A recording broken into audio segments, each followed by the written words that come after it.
shove. Possession is the motivation that is hanging up. The goddamn nation looks like they always end up in a rut.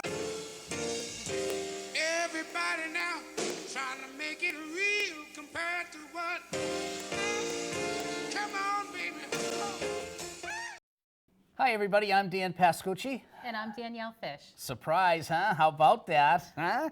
And you are watching everything but the Kitchen Sink, Mansfield Cable Access's premier cable show. That's within our time slot. You got it. We're the best on it when we're on. And it is an absolute pleasure to be here with you. And just thought I'd little tinkering here and class up the joint a little bit by having our good friend Danielle come over and co-host with us. And I think you'll be seeing more and more of her from now on. We'll give it a shout, and we're going to run it up the flagpole and see how it flies. And right. All excited. So welcome this time is being on this side of the team. And Thank you. I know it's great. It's very comfortable here, and it's always fun to watch, but it is a pleasure to be here co-hosting with this guy. All right. And now we're going to do our favorite part, and that's if you would like to get a hold of us for any way, any reason, anything you want to say to us. If you thumbs up, thumbs down, happy birthday. If you want to recommend a guest, if you want to be a guest, if you have a question for a guest, anything. The all-purpose way to get a hold of us is on our email account at mansfieldkitchensink@gmail.com. Would you care to right there in front of your screen? Right? If we were on Let's Make a Deal, it would be the lovely Miss Carol Merrill, but I'm dating myself, so we won't go there. Also, we are on Facebook at facebook.com/MansfieldKitchenSink, and we are on Twitter. Wow. Whatever. Yeah, I'm not the Twitter guy, but yes. And it's at, or what do they call the at thing? The hashtag. Hash marks. Yeah, whatever it is. Corned beef hash, Mansfield Kitchen Sink. So we are on Twitter too, and whatever that means. So it has been a long time since we've been here, and we have not been ducking you. We just ran into incredible scheduling issues with different guests, and it's just been one of these things. But we are back now, so we're back. So. This is a cool month. This is April. A lot of nice things happen in April. Spring happens in April. We have April vacation. I guess people with children know about that. That's right. Most of them probably can't wait for it to get over right about now. No comment, Dan. This year, Easter was in April. Yes. Right? I believe Passover. Yes. And something else comes to mind in April.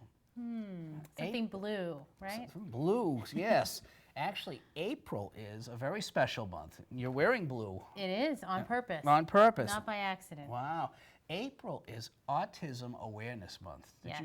Did you know that? It is, and I actually also know, due to a little bit of homework, that it was founded and created in 2007 by the United Nations General Assembly. Really? Mm-hmm. So Danielle and I were talking, and we're kicking the idea around about doing a show, a little bit show for Autism Awareness Month, and the first thing we said is, where can we get some people that really know what they're talking about? So we couldn't find it. No. Waiting for that.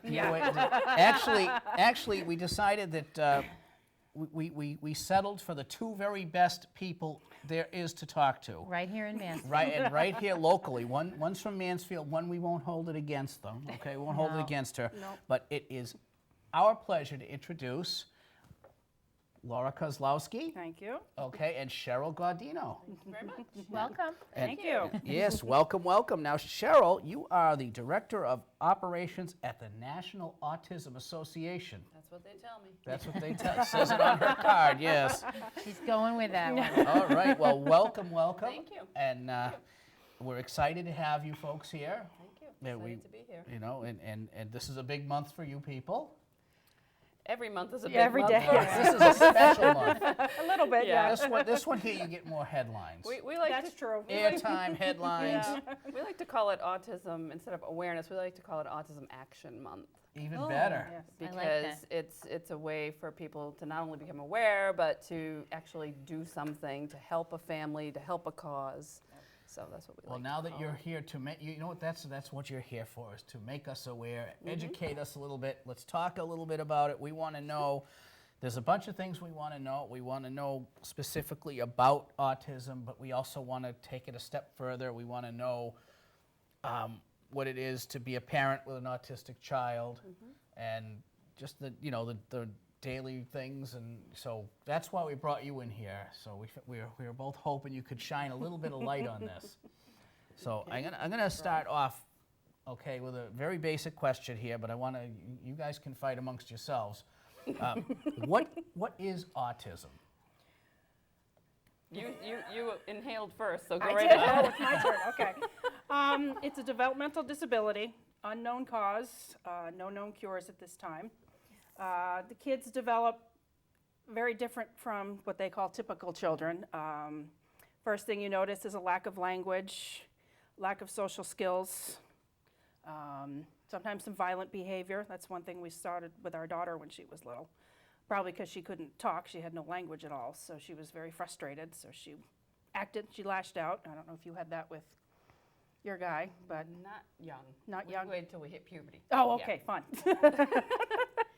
Ladies, just for our audience too, both Yes. of you have children that are affected with autism. Yes. So not only are you active, but you're also living with it every Yes, day. Every day. Okay. Yep. So Yep. you are trained professionals then. Right. Yeah, school hard knocks. Okay. I have a daughter who's 13 and And my son will be 16. 16. Okay. So so we don't know who is affected by this.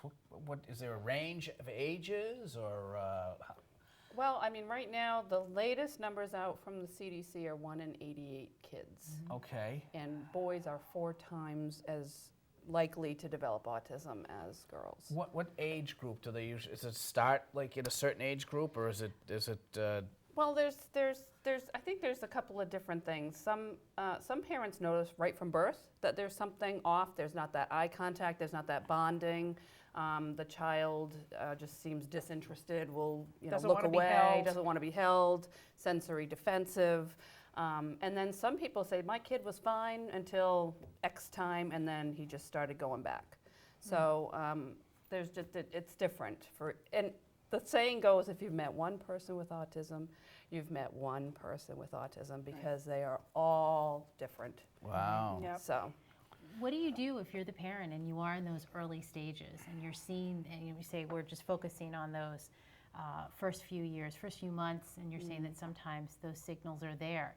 What do you do at that point in time? What would you recommend, both professionally and as parents? Yeah. What's your next step? You see something you think you don't know, but you suspect it. tell your pediatrician. That's what you do. You tell your pediatrician. If he doesn't address your concern, you go with your gut, because moms know. They Right. know their kids. Absolutely. And so if you're not getting the response that you want from your pediatrician, find another one. Find a developmental pediatrician. Just keep pushing until you can get a screening. Okay. And that's what you need to do. And getting the diagnosis is difficult. It's emotional, but it's the first step to getting services to help the child. A lot of children who get early intervention, so that's between birth and 3 years of age, they can just do wonderful things. Early intervention is free. Every child can get it. And it's just it gives you a leg up. So the earlier, the sooner you can get that therapy going, the better off you're going to be. You just touched on something, that there are services available. So what are the types of services? Well, from birth to 3, it would be early intervention. From 3, you can go into, usually there's a preschool, Yep. I don't know about what Mansfield has. The but- Rolling Green Preschool is wonderful. Yeah. They provide speech and OT and PT if the kids need it. The teachers there are great. So my kids made great progress at Rolling Green. Yeah. Both of them did. So. And what you can do too is you can actually, now a lot insurance companies will cover therapy. It's called ABA therapy, which stands for Applied Behavioral Analysis. It's basically trials of getting the child to, okay, pick up the cup. And the child doesn't do it, and you make the, you put the hands on it, okay, pick up the cup. You keep doing it until the child gets it. It's just that making that connection with a task. And it's intense, but it really can help a child connect, and it can help a child be open to learn. So when they hit kindergarten, they're, they know the routine, they understand, what the teacher's going to ask of them, that Right. kind of thing. It's like a pre-training almost. Right. You both mentioned two things, I think, that are familiar terms to the folks that may be watching at home or thinking, wait a minute. One is early intervention. I was going to ask what happens during early intervention, and then the next question I was going to ask is what makes, I kind of know the answer to this, but what makes Rolling Green so special in terms of a nice definition? Okay, I don't know Rolling Green. There you go. Okay. Early intervention is basically, it would be whatever therapy is deemed necessary for the child. So it could be speech therapy, physical therapy, occupational therapy, playgroups, social skills therapy, that kind of thing. Do they come to your house? They can. Part of it is, They yeah. can, but they do have, services, what is it, Kennedy Donovan? Kennedy Donovan and has- Attleboro and covers Attleboro Mansfield. has- Good one. Has Yep. Mansfield. Yep. So it's varied. But once you get into early intervention, and you don't need a referral. If you think something's going on with your child and your pediatrician doesn't agree, you can still contact early intervention. And they'll send a team And they'll out send to a team out to evaluate the help child evaluate. and to Okay. help you determine if you need services. So early intervention is really that first handout to you that says, Yep. don't panic, you're not alone. Right. So you can talk about So, well, I don't know what you want me to say about Rolling Green. Both of my kids went through there. Just wonderful teachers, well-trained, really know how to deal with the kids and just help them get through their issues. It's a wonderful staff. They work hard and they have full-day programs for, you can have a 3-year-old going to school all day long. But that's what they need. They need this intensive behavior therapy to help them, deal with the issues that they have. Did you get home services? Not during that time, Not during because that she was time. getting everything she needed at Rolling Green, so, yeah. And do they have typical peer Yes. members in their classroom, which is also a wonderful, They have Full separate of- classrooms, and the kids can integrate in as well. They have both, so great. depending on the kid, if the kid can tolerate. Now, with Jordan, she didn't really tolerate getting with the other kids. It was just too overwhelming for her, so she was separate the whole time. But when my son went to Rolling Green, he was able to integrate to other classrooms. That's So, so it's very individualized. yes, over at Rolling very Green. much so, yep. That's Yeah, great. you just get, one thing you do when you start the public school is you get an IEP, an individualized education plan. And you sit down with the teacher and the team, and you develop goals and work towards those goals. And you sit down once a year and go over them as the kid progresses through the public schools. Wow. And you set new goals every year, and if they're not meeting the goals, you figure out why and how to change that the next year. And IEPs are big. It's a legal document, so Yep. it's a contract between you and the school. Yep. And they have to provide certain services, and then you set benchmarks so you know how the child is progressing. So you can document what's going on and if they're making progress or not. IEPs and school teams are a very challenging thing. A lot of parents have hard times. I particularly haven't had really a hard time in my town, but it's tough because there's not a lot of money. So Yeah. schools aren't going to say, here, take all these services. Yeah. The parents have to know what works for their kid. They have to have, one thing to do is have like a neuropsych exam done.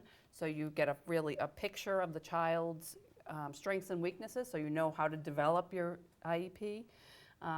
But it's very difficult, and a lot of parents end up with lawyers, advocates, to try to advocate to get these services because it can be very difficult to get it from the school. Wow. So, It's a lot. It's interesting. yeah, it's an education in law. Yeah, Every therapy wear a lot known of to hats. man. Yes. Wow. It's intense. Yeah. Yeah, and I'm looking at some of the traits of autism, and there's some lists here that Laura was able to provide for me, and I noticed there's some interesting things here. Autistic children tend to have a high amount of severe food allergies. Are you finding that? Some do, yep. Yeah, Okay. some progress well on special food diets. So, And a history of chronic ear infections as an infant? That was my kid too. He has Yeah. both of those issues. Wow. yep. So yeah, they prefer to be alone. Let's see, they can have excessive or frequent tantrums. Oh, yeah. Okay, and then the big one, they're non-responsive to typical teaching methods, which is why we have all the special courses. Right. Yeah. That's why the IEP is set up, so, Right. Right. yep. And I mean, there's a whole list of things here. We're gonna give the people the website so they can look at some of this. But Right. it's a lifelong disability, right? And that's for many. It's not for everyone, but for many. Well, I like the analogy. It's like getting hit by a bus. You can recover from that. You can heal from that, but you're never the same. Okay. You know, and so even if you lose all these